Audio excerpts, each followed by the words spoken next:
Hey everybody, this is Perch. Not an email, but a conversation I had with a person in comics, and basically was about the channel. The person was trying to kind of complain about my channel, but didn't want to actually say it outright. So it's like, why are there so many channels that complain about comics?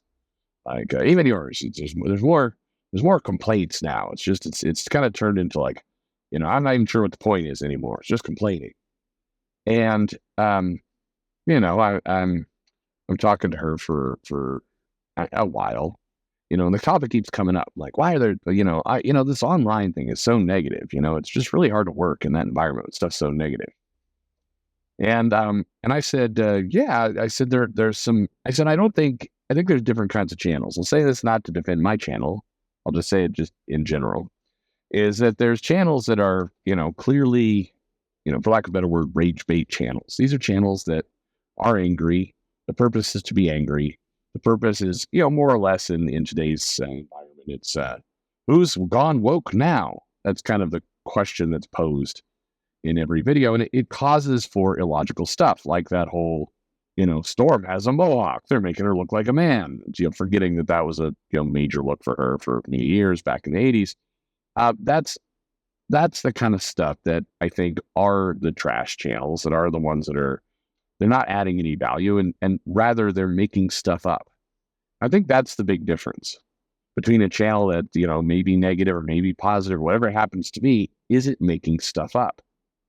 Because once you have to make stuff up in order for things to, be positive or negative, I think that commentary is, compromised. It's no longer, valuable or powerful or any of the rest. And, in the conversation I was having with her, it was skewing about the negativity. But the same thing, like I just mentioned, same thing to be said for positive. This is the best comic ever. I remember when Miss Marvel came out, there were a lot of reviews that were absurd. Because it's like, this is the best comic in all of storytelling. Never before has a teen superhero had to balance their social life with these new powers.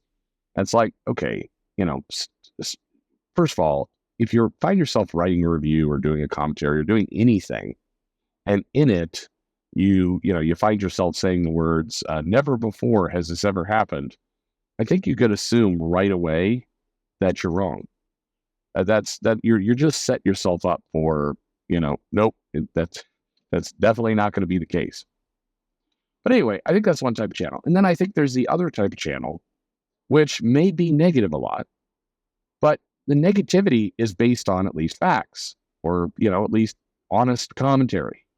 As I was telling her, I'm not trying to defend my channel. You can call my channel whatever you want, but I think there's a big difference between somebody who says, here's something I don't like about it, and maybe they express it in different ways. Maybe they do express it in a screaming, breathless, throaty kind of way. But it's still being, it's still tethered into facts. It's still tethered into, this is my opinion. I think there's a world of difference between those two things. And I think a lot of the negativity you see online, even if it's maybe hard to hear and it may be not said in the most eloquent way, like, I hated this comic, I think it sucks. This is, for me, this is the worst run that I've ever seen. Again, these absolutes always get people into trouble, but still, there's some inherent honesty to that review. Then, for example, somebody saying, there's never been a Black Green Lantern until 2024. I by the way, I don't know any channel said that. People, I use these examples to kind of illustrate a point. Sometimes people come to the commentary like, prove to me exactly when somebody said that on YouTube. I haven't seen anybody said there hasn't been a Black Green Lantern until 2024. Well, my point is something that is obviously false that people are bringing up in order to prove a different point, which is around the woke content thereof of a book, or non-woke, or whether it's the most amazing comic in the history of the universe, or whatever it happens to be. I think there's a big difference.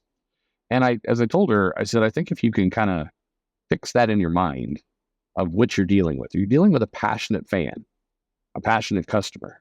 Are you dealing with somebody who, really longs for a good memory, who maybe loved a certain run in a comic book, maybe Spider-Man from 1988 to 1990, 7 is the best run of Spider-Man of all time.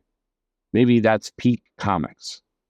And, time goes on and, comics should evolve and things shouldn't just be the same, greatest hits played over and over and over again. You do need, new stories, new ideas, but that perspective is a reasonable one.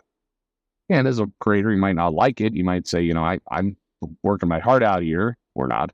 And, it hurts my feelings to have somebody say that, they'd prefer something that was done 25 years ago. I get that. That can't feel good. Totally understand.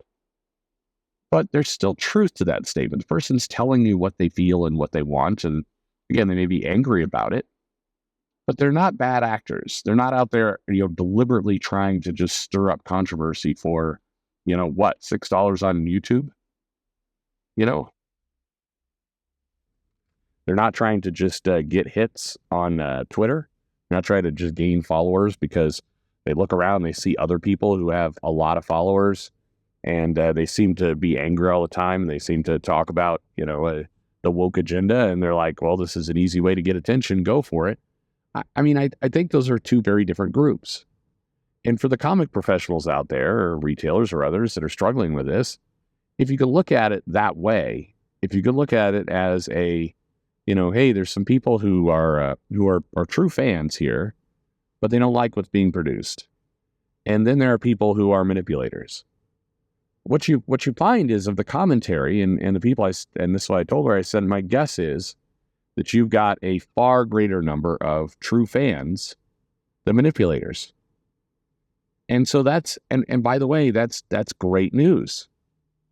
That is, that should give you a lot of heart that, it is, majority of people out there, love it or hate it, do want comics. They do want these memories. They love this art form. They love this medium. They may not love what you're doing, but at least they're invested in the thing. And you can work with that. It might be hard work.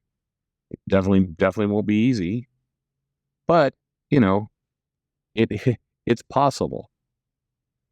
The people who are out to just make a quick buck off of rage, there's just not much you could do with those people. That whole world is somewhat closed off and dead. That person's just trying to scrape whatever money they can before this current scam goes away. So, if you're going to be angry at someone, certainly be angry at the people who are baiting, no pun intended. But, just for the fans that are passionate but angry, cut them some slack. These are the people you can win over. These are the people that, if you show them another way and you engage, you can turn them around, spend your energy there. And I think that's the majority of people out there. And maybe that helps. I complain about comics from time to time, but I love them. And, you can hate me all you want. You can call me Chud Light if you want, but I'm still buying comics.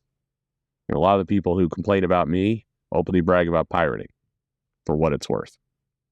Thanks for listening.